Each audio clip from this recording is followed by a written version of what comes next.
Ya, Taski, untuk anak-anak yang mau kuliah di luar negeri itu tips dari Taski itu gimana? Oke, jadi yang pertama itu kalau menurut aku ya tipsnya tentuin motivasi dulu. Kenapa sih kita mau keluar negeri? Kenapa kita nggak di dalam negeri aja? Karena kan setiap orang punya motivasi beda-beda. Nah kalau aku sih lebih kayak ke nurutin apa kata orang tua. Itu yang pertama. Sebenarnya itu salah sih karena kita dimotivasiin itu nggak karena diri sendiri, karena orang lain. Itu sebenarnya salah. Tapi alangkah lebih baiknya kalau memang kita dimotivasiin karena diri kita sendiri. Yang pertama itu. Yang kedua, kita make sure dulu sih negara mana yang mau kita tuju. Nah kalau kita tahu negara mana yang kita tuju, itu otomatis akan syarat dan biaya dan apa yang dia minta itu bakal kita tahu gitu. Misalnya kayak pengalaman aku sih, waktu itu aku mau apply di Malaysia sama di Singapura. Nah itu dua negara itu juga mintanya beda-beda, dan juga beda-bedanya tuh tergantung universitasnya. Udah make sure kita tahu negara mana yang kita mau dengan alasan apapun itu, apa karena cuma mau jalan-jalan, apa entah karena cuma mau ada prestis namanya, atau karena memang negara tersebut punya sistem pendidikan yang tinggi atau gimana, itu kembali kepada pribadi masing-masing. Nah yang ketiga, setelah kita tahu dua ini nih, kita tahu nih jurusan mana yang mau kita mau. Jangan sampai kita kayak orang kebanyakan yang salah jurusan, setengah perjalanan kita pindah itu kayak udah sampai ibarat udah sampai UK nih, masa ya gue mau pindah jurusan, kan nggak mungkin. Nah jurusan mana nih, kamu bisa tahu dari apa yang kamu suka. Misalnya literally kamu dari IPA atau IPS. Kalau memang misalnya kamu IPA, ya kamu cocoknya di bagian apa, misalnya kayak kimia, biologi. Cari deh universitas yang di luar negeri yang berkaitan dengan jurusan sebelumnya. Atau kalau misalnya kayak IPS, mungkin IPS tuh kalau untuk dunia kayak gini lebih luas ya, misalnya ada marketing, ada finance, ada banking, ada macam-macam. Nah jadi kamu bisa, bahkan ada kayak apa ya, kayak dia itu distribusi gitu, ada juga di RMIT. Nah setelah kamu tahu itu, kamu mulai nih tahu syarat-syaratnya. Misalnya yang pertama yang paling harus wajib kamu tahu yaitu IELTS. IELTS atau TOEFL atau standar bahasa Inggrisnya. Kalau sekarang itu lagi banyak banget trennya itu IELTS. Misalnya dari nilai 5,5, 6 sampai 7, bahkan nyaris 8, itu juga salah satu, tergantung universitasnya. Sudah kamu tahu IELTS atau TOEFL minta berapa, persyaratan lain misalnya administrasi, surat-surat apa yang harus ditranslate, karena memang ya nggak mungkin dong lo ngasih kakak bahasa Indonesia, kan nggak mungkin. Jadi kayak harus translate kakak, habis itu translate rapor. Kalau punya piagam bisa dimasukin, silakan, nggak apa-apa. Mungkin itu bisa ada nilai plus kamu supaya universitas tersebut bisa nerima kamu. Udah itu, administrasi yang lain adalah mungkin biaya. Ada universitas yang nggak bayar sama sekali, ada yang apply itu bayar. Kayak aku apply di SIM itu bayar 3 juta sekian kayaknya kalau nggak salah.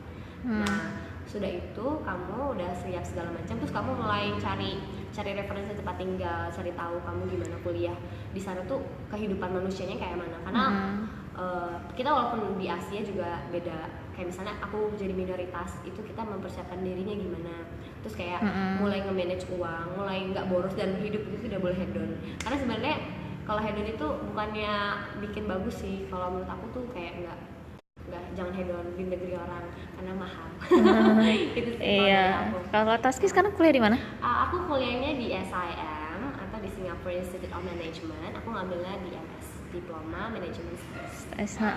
Apa yang kok pilih universitas itu, kenapa? Sebenarnya tadinya kayak aku udah tadi sempat singgung-singgung sama mbaknya, sama pihak juga. Tadinya aku mau di Malaysia kan, di Monash, cuman karena aku nggak suka dengan negaranya. Nah ini salah satu faktor ya. Nah aku nggak, alasan aku tuh bukan karena universitasnya jelek atau ranking yang nggak bagus, nggak, cuman negaranya aku nggak suka. Karena ya mungkin teman-teman tahu sendiri dong, kayak Malaysia kita sering berbenturan, kayak dia ngambil budaya kita gitu, tarian kita, contohnya kayak reog, kuda lumping. Sedangkan kayak aku tuh pelaku seni gitu, aku tuh orang seni, aku tuh orang lapangan, aku nari gitu. Jadi kayak secara tidak langsung kayak dia ngambil hak kita, dia mau komplain, bahkan batik kita sempat diambil. Karena itu kayak salah satu kenapa aku nggak kuliah di sana. Nah kalau di SIM juga di Singapura, karena mungkin satu dekat, kedua memang udah pernah kesana, jadi udah sedikit tahu lah, sedikit tahu. Dan memang pas di survei udah dikonsultasi dengan pihak SAN juga sama orang tua yang kira-kira cocok dan apa ya, world ranknya bagus, quality-nya bagus, ya di Singapura. Sulit nggak menyesuaikan diri di sana itu? Awalnya sulit, kalau untuk pertama-tama sangat sulit ya, bohong banget kalau nggak sulit. Ibarat kalau kita pindah aja dari Metro ke Bandar Lampung gini, masuk Unila, ibarat kita juga kan menyesuaikan ya.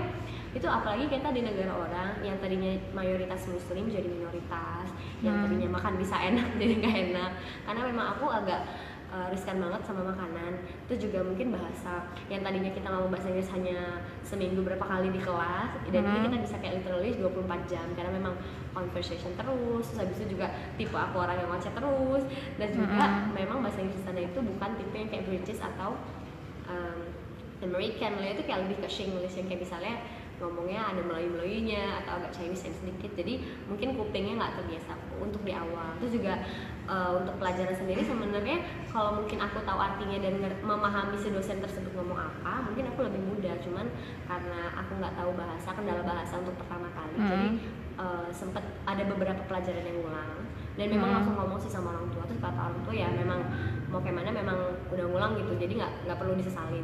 Terus tapi semakin kesini semakin kayak udah ngerti, semakin udah punya teman, semakin bisa adaptasi. Dan memang ketika kita keluar negeri memang cara belajar kita yang biasanya kita pakai buat SMA itu memang udah berubah sesuai dengan apa ya, mungkin kita tambah dewasa dan nemuin apa ya, lebih kayak cara belajar yang lebih asik gitu sih gitu. Iya.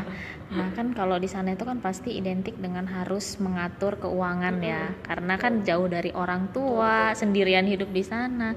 Nah kalau cara Taski mengatur keuangan gimana? Buat tips yang lain juga ya. Oke. Sebenarnya ini pertanyaan yang bagus banget sih, cara mengatur keuangan. Sebenarnya prinsip itu cuma satu, di mana aja itu tergantung orang mau nge-hedon atau mau nge-hedon. Aku pilih sih nggak nge-hedon. Kenapa? Karena gini, ibarat kayak $1 aja tuh udah 10.500 kasarnya ngomong kan. Terus kok kayak langka banget gue harus makan sehari 150.000, kayak aduh nggak banget deh. Kan kita juga mikir orang tua kita kerja keras, kita punya adik, kita punya mama, punya papa yang harus dibiayain juga dong, punya keluarga yang lain. Nah jadi aku lebih milih nggak hedon. Nah caranya nggak hedon itu kalau aku sih ya, kayak breakfast itu yang bener-bener breakfast tuh jangan, nggak pernah skip. Karena kalau breakfast skip otomatis makan siang sama makan malam itu banyak. Itu satu, nggak, never skip breakfast. Yang kedua, kalau memang skip breakfast, kita usahain kayak makan siangnya kita optimalin, jadi kita nggak makan malam, jadi kayak atur pola hidup. Nah tanpa kita sadari, dengan kita makan lebih sedikit badan kita jadi bagus gitu. Itu lebih kayak ke body kita, jadi kayak oke, jadi gue tambah kurus, jadi tambah, ya namanya perempuan kan ya, lebih mikirin body juga. Nah pola makannya kita atur. Yang kedua itu kita nggak boleh banyak hilaf. Kalau aku itu orangnya senang sama perintilan yang gak jelas, terutama kayak aku kan juga make up MUA. Jadi kayak jalan ke Bugis atau jalan ke Orchard itu kayak ngeliat make up apalagi deh. Kalau udah ke Sephora tuh kayak suka kalap. Aku suka kalap orangnya. Kayak di Changi itu suka kalap gitu kalau lihat make up, apalagi kan di sana make up brand high end lebih mahal, lebih murah kan daripada di Indo, dan itu kayak aduh aku kalap banget, bakal kalap. Nah itu kita nggak boleh kalap, harus tahan-tahan gitu. Yang ketiga, aku itu bukan tipe orang yang suka jalan-jalan. Nah, sebenarnya suka sih jalan-jalan, cuma lebih menahan diri. Kenapa? Kalau kita lebih senang jalan-jalan, ya sesekali boleh untuk mengeksplor. Kita kan tinggal di sana nih, masa iya kita orang sana nggak tahu dong? Kalau ditanyain kan juga malu, kan nggak mungkin.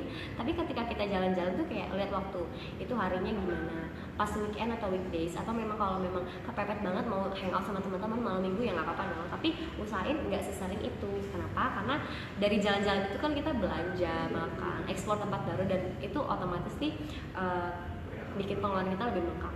Nah setelah itu yang keempat itu adalah kita mulai nabung. Nah tipsnya ini adalah ketika kamu tinggal di luar negeri, kamu bisa nabung lebih banyak daripada kamu nabung di negeri sendiri. Kenapa? Satu, range rupiahnya itu udah otomatis gini.